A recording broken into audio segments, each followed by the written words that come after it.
Kung ganun, gustuhin mo ako. Mahalin mo kung posible. Dahil gusto kita.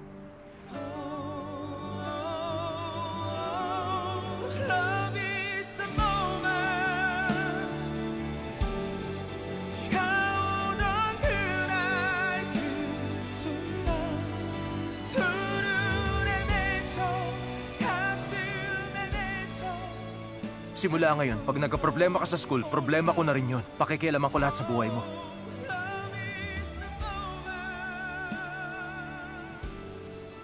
Ang dami mong libreng oras Kunwari wala akong narinig. Pero narinig mo na.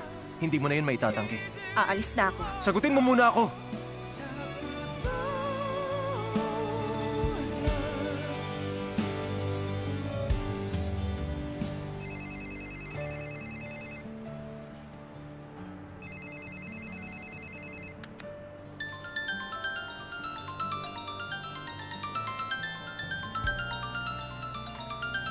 Pabayaan mo yan.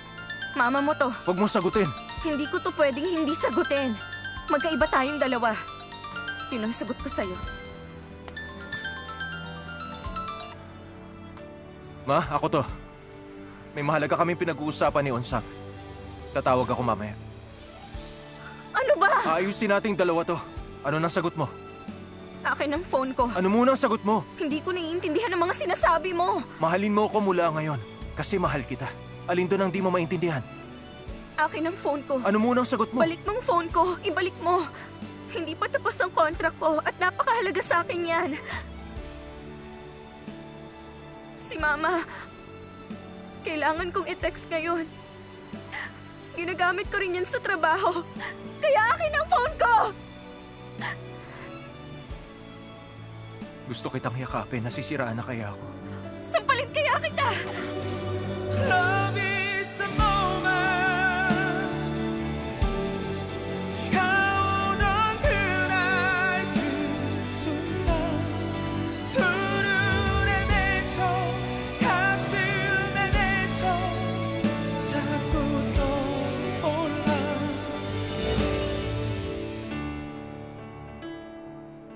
Dahan. Huwag mong sabihin hindi mo ako mahal. Sabihin mong pag-iisipan mo.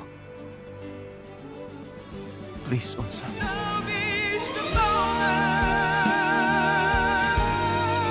늘 떠난 그날 그 순간 사랑도 떠나 자꾸만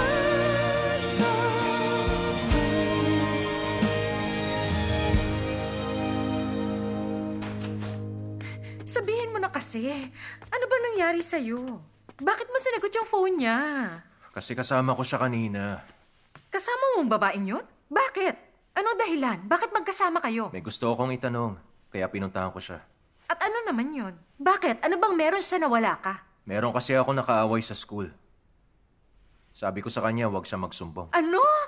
Sino nakaaway mo, ha? Bakit? Mayaman ba siya? Alam mo bang pinagawayan namin? Kailangan ko pa bang malaman?